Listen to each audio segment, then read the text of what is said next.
right. Yeah, thanks, Mark. It's so great to get the opportunity to kind of reflect back and just, see everything that's been going on. And thanks for inviting me to do the program update today. But I want to start by just recognizing the efforts of everyone that supports the work that we do, including our lab, regional, IT, clinic, community, and research partners that are shaping our day-to-day and our priorities and path moving forward. So just to show you just where utilization or uptake of GetCheckedOnline is. So we're consistently seeing around 3,000 test episodes per month. And we haven't yet seen a peak to utilization of GetCheckedOnline yet over time. So we are continuing to see an increase in test volumes. This data ends in November, but we know that some of the months since then have been some of our highest yet. So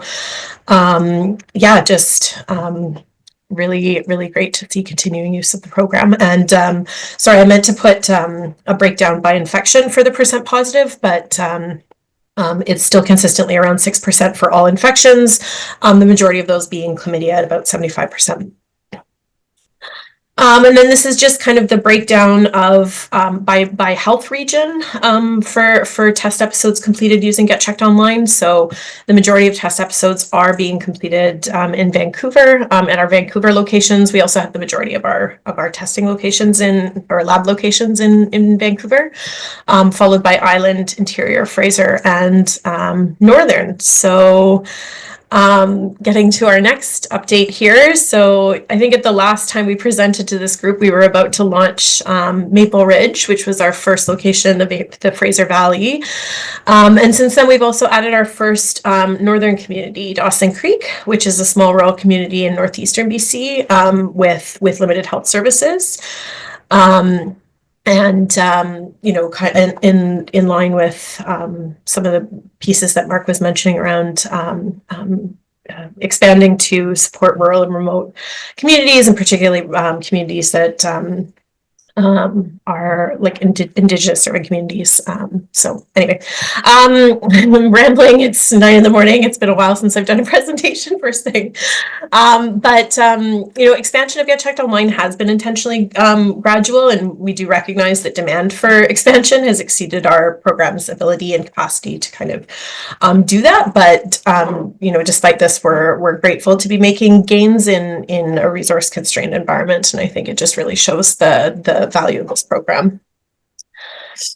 And speaking of celebrations and successes, in 2024, GetCheckedOnline was one of the winners of the Univance of Healthcare Excellence Award. And this is an award that celebrates recognizes interdisciplinary teams that have a laboratory medicine component.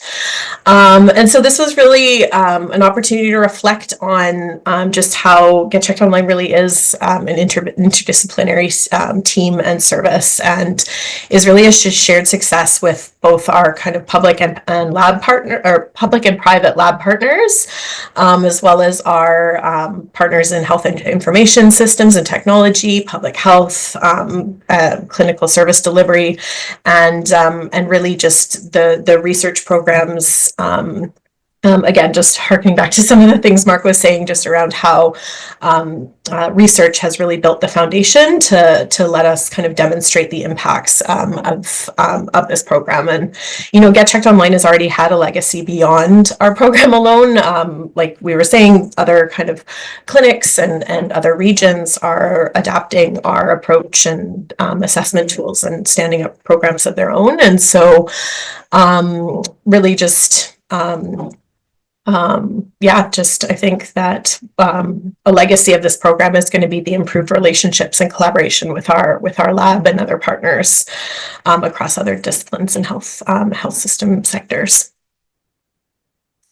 So just going to quickly touch on some of the more recent adaptations and improvements that we made since the last meeting that we had here. And also to kind of note that the roadmap that we have for adaptations and improvements is guided by research findings, community and user feedback, the priorities of our community and public health partners. And so I'll quickly describe some of the changes we made in recent years, but for each of these projects, there were various stages and ways that user, community, and clinical voices informed design and development. And to recognize the research team and people like Mark Bandera, who's the user experience and design expert behind a lot of this work to get us where we are. So thank you. So in 2022, we undertook a significant transformation to basically everything gender related on GetCheckedOnline in a project that was actually originally initiated by Devin before I even started in this role, and was a partnership with Transfocus Consulting. And we made changes to the language used throughout the website, including questions and response options related to gender and sexual activity. So, just doing things like no longer using gender to inform test recommendations. And be more clear and transparent about the information we're collecting and how it's used, so that people can make decisions for how they interact with the service. And ultimately, this is about being respectful and gender responsive, so that people are getting the information and care that is relevant to their bodies and identities. In June 2024, we implemented changes that let people see their full testing history, including positive and other non-negative results in GetCheckedOnline. So previously, when someone had a positive result, they couldn't see any of the results from that episode in GetCheckedOnline, and instead would see a message to contact us. So, over the last decade, just with changing attitudes and just growing comfort and other platforms like online health record systems and things like that. There was growing frustration with kind of the approach that we were using for GetCheckedOnline, both from clients and from nurses, that weren't people weren't being able to see all their test results. So just adapting with the times, really. And we're also undertaking knowledge translation activities to improve website navigation, usability, and to address common questions and issues we hear about when people are using the website. So we created 3 animated videos that show people how the service works and address common questions we get. We've been working with knowledge translation expert Reiko Kumru to do a full KT review of the website, including accessible and plain language and other content recommendations. And we've started to prioritize and make changes across the website. And we're also planning changes to improve website navigation and user experience. And last, so coming very soon, we're very close to introducing vaginal swabs as a sample type for gonorrhea and chlamydia testing. And this really aligns with clinical best practice and user preference.